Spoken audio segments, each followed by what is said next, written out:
Have you ever said yes when every part of you wanted to say no? Not because someone forced you, not because they shouted, but because they made you feel guilty. They made you feel selfish.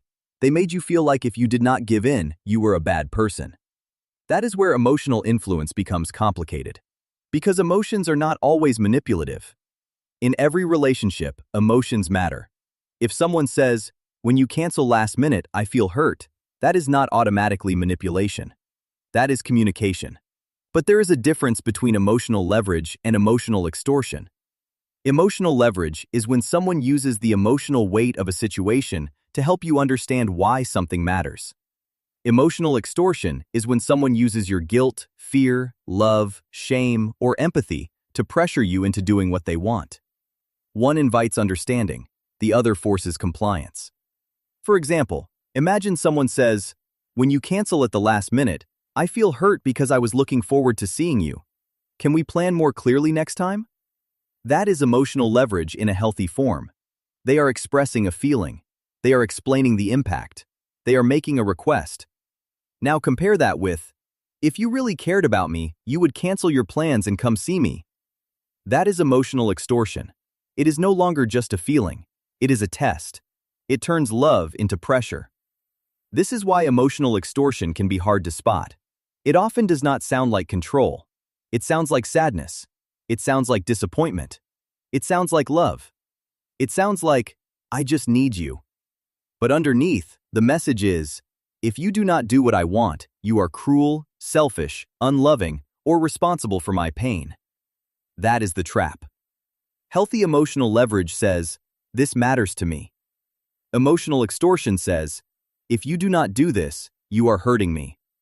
The difference is choice. In healthy communication, you still feel free to say no. In emotional extortion, saying no makes you feel like a terrible person. Think about this example. You tell someone, "I am tired tonight. I need to rest." A healthy person might feel disappointed, but they can say, "Okay, I understand. Let us talk tomorrow." An emotionally extortive person might say, "Wow, so now you do not even care enough to show up for me?" Suddenly, the issue is no longer your need for rest. Now the issue is whether you are a good person. And because most people do not want to feel selfish, they give in. They say, "Fine, I will come." But they do not come from love. They come from guilt. And over time, that creates resentment, anxiety, and emotional exhaustion. Another common form of emotional extortion is using abandonment. For example, "If you leave, I do not know what I will do." Or, "You are the only thing keeping me together."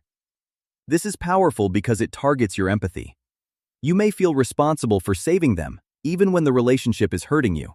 But someone's pain can be real and still not be your responsibility to manage alone. You can care about someone without surrendering your boundaries. Another form is emotional debt. This sounds like, "After everything I have done for you, this is how you treat me?"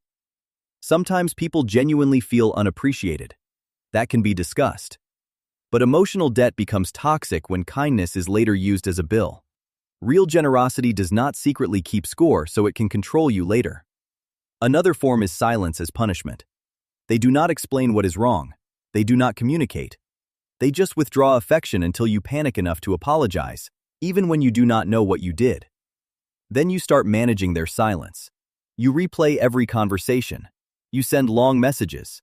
You apologize just to bring the connection back. That is not peace. That is control through emotional uncertainty. So how do you actually respond in real life? Not in a perfect therapy script way. In real life, you may be conflict avoidant. You may freeze. You may not know what to say. You may be scared of hurting them. You may worry that if you sound too firm, the situation will get worse. So the goal is not to sound cold, powerful, or perfectly detached. The goal is to protect your limit while still sounding human. A simple structure is warm reassurance, gentle limitation, realistic alternative. For example, if someone says, "If you cared about me, you would come over tonight." You do not need to argue about whether you care. You do not need to explain the whole relationship. You can say, "I do care about you. I just cannot come over tonight, unfortunately. But I can give you a call tomorrow and check in properly." That kind of response matters.